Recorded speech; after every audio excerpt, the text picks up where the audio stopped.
Christian Bale has a new movie coming out, Exodus, Gods and Kings. It's a Ridley Scott movie. I'll watch almost any Ridley Scott movie. It's a Christian Bale movie, ditto. So he did an interview with ABC's Nightline. Again, I know where this story is going.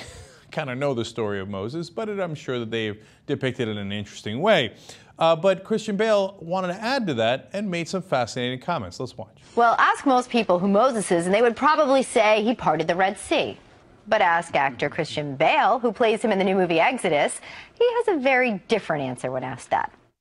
You know, absolutely seen as a freedom fighter. Yes! The Hebrews, but terrorist in terms of the Egyptian empire. What would happen to Moses if he arrived today? Drones would be sent out after him, right? Now, it's almost certainly true, right? I mean, he unleashed 10 plagues on Egypt.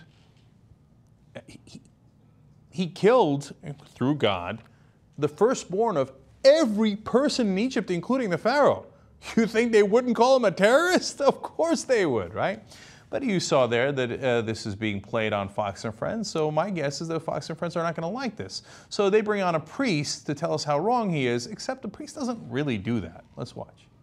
So what do you think? Moses, a terrorist? Well, I think he said in relationship to the Egyptian empire, and the Egyptians were holding the Hebrews as slaves. So maybe from their perspective of the slave holders, well, then these bad slaves would be terrorists against their empire.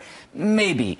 But, you know, I think... But in today's terms... You know, and then the drone thing, it makes it sound like, you know, the big bad guys are the ones who use drones. And, of course, that would be the U.S. and the West against terrorists. So I don't like the comparison, put it that way. Yeah, sure you don't. That's why he made it. Wanted to make you a little uncomfortable about what our empire is doing, and it's an interesting question, right? But, of course, Fox and Friends are like, no, terrorists. We don't mean it like in the old days. We mean like the new terrorists that are the really bad guys. Not like Moses, who was a good terrorist. Like the Arabs. Remember, Moses was Jewish, and we're on the side of Israel and the people.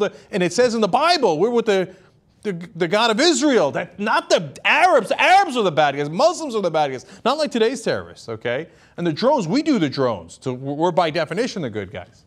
I like how a priest there is in favor of drones. Aren't priests supposed to be in favor of protecting life? I mean, for example, the Catholic Church is against the death penalty. I'm pretty sure they wouldn't generally be in favor of killing people extrajudicially, as we've done here. We've killed American citizens that were abroad without a trial. We killed a 16-year-old without a trial. Okay, but Fox has found one priest who's kind of on their side. Like, yeah, I mean, drones now are great. Terrorists now are terrible. When Moses was a terrorist, that was awesome. Okay. So, a little bit more from this. Do you believe that that's fair to what Moses did? No. He certainly wasn't thinking about drones, and I think he was, yes, a freedom fighter, no doubt, but a freedom fighter called by God to go against an empire that was keeping the Hebrew people enslaved. So, but when you keep the Palestinians occupied, no, that's okay. No, we were freeing Jews at the time, so that's totally different. Totally different. Okay.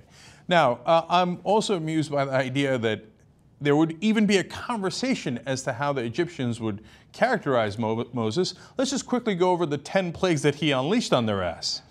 Blood, where all of the water, including the Nile, turned into blood. Even if you dug into the ground, you would get more blood coming out of the water. I don't know how we would view that. Frogs, that's a curious plague, but the entire land was covered by frogs. No matter where you turned, there was nothing but frogs. Same thing happened with bugs. Now, this is an amusing part of the story. On literally half of these, the Pharaoh says, okay, yeah, you got me, God. All right, man, just Moses, please call off God. I'm so tired of these frogs. And then I'll let your people go. And God says, Moses goes, okay, God, do you want to, come on. He says, it's okay, let the frogs go, okay? And the frogs go away, and the Pharaoh's like, just kidding. I'm still going to enslave you. So then God brings the bugs. And then after the bugs, he's like, okay, no, all right, Moses, seriously, this time, I'm being serious. I'm going to let you go if you get rid of the bugs. This goes on and on. Who believes this? A child wouldn't believe this. It's even worse. It's even worse, Cenk, because Pharaoh wants to let him go, but God hardens his heart, and he changes his mind. Then what's the point? Why are you toying with us? Okay. And so then we, of course, have wild animals. They come in and stamp all over everything, stampede all over everything. They kill all of the a lot of people, also the harvest, etc. Pestilence also kills a lot of folks. Boils, people start to boil alive. Their skin is boiling, right? You think that if maybe modern-day terrorists unleashed chemical agents that made our skin boil, that we wouldn't call them terrorists? If they said, no, it's okay. I just want you to let my people go. I want you to let the Arabs go, the Palestinians go, the Muslims go, whatever you want to call it, the right-wingers, the militiamen go. It's okay. That's why I released anthrax. That made your skin boil. We're okay, right? I mean, you wouldn't call them terrorists. And then, of course, there was hail. Hail doesn't sound too bad, except that they explain in the Bible that it killed everything it touched. So if you happen to be outside and not in shelter, you were dead. Okay, more people dead. Then, of course, the locusts, and then darkness. Oh, you think darkness is your ally? I was born in it. And then the death of the firstborn, which I'm pretty sure would classify as terrorism as well. But then the rest of the Bible is also soaked in blood and filled with genocide. So Moses isn't alone. But if you tell Fox and Friends what's actually in the Bible, their heads explode. So maybe we should do more movies about the Bible.